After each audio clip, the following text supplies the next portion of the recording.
भागवत गीता अध्याय 10 श्री भगवान का ऐश्वर्य जानो।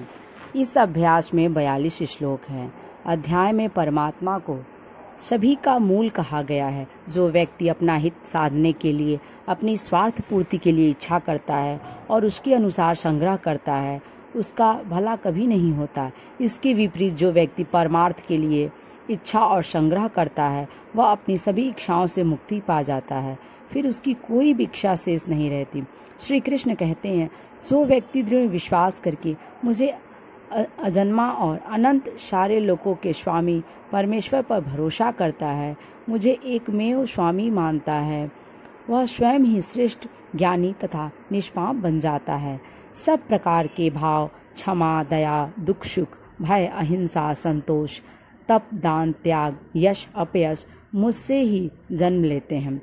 सृष्टि के आरंभ में चारों सनकादि, सनक, सनंदन, सनातन और सनत कुमार, सातों ऋषि तथा मुनि, 14 सब मेरे मन से ही उत्पन्न हुए हैं। 7 महर्षि हैं, मरीचि, अत्रि, अंगिरा, पुलह, कृतु, पुलत्स्य और वशिष्ठ।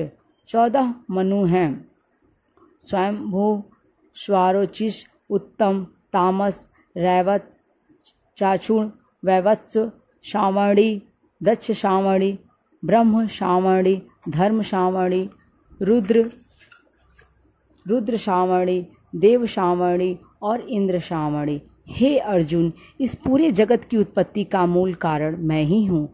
मेरी शक्ति से ही सब क्रियाकलाप हो रहे हैं। जो इस रहस्य को समझ जाते हैं, ऐसे ज्ञानी ही मेरे भक्त होते हैं। ये भक्त मेरे गुण स्वभाव को समझते हैं। वे सदा संतुष्ट रहकर मुझ पर भरोसा रखते हैं तथा मुझसे प्रेम करते हैं। वे लाभ हानि, दुख सुख, आदर निरादर, स्तुति निंदा सब स्थिति में एक समान और संतुष्ट रहते हैं। उनके अज्ञान रूपी अंधेरे को मैं अपने ज्ञान के दीपक से प्रकाशित कर देता हूँ। बार बार सृष्टि की उत्पत्ति में मैं ही करता हूँ तथा सृष्टि का अंत करके भी मैं ही रह जाता हूँ। सबका पालन मैं ही करता हूँ। कीर्ति, मेधा, श्री, धृति, क्षमा और वाणी मेरे ही स्वरूप हैं। अर्जुन, तुम केवल इतना समझ लो कि यह जगत ही नहीं, सारा ब्रह्मांड मेरे केवल एक बाल में समाया हुआ है, अर्थात मेरे अंश का भी अंश है। अतः मुझे पूर्णतः कोई जान ही नहीं सकता। अब मेरी आज्ञा से युद्ध करो। यदि वीडियो आपको अच्छी लगी तो लाइक करें और यदि मेरे चैनल पर नए हैं तो इसे सब्सक्राइब करें।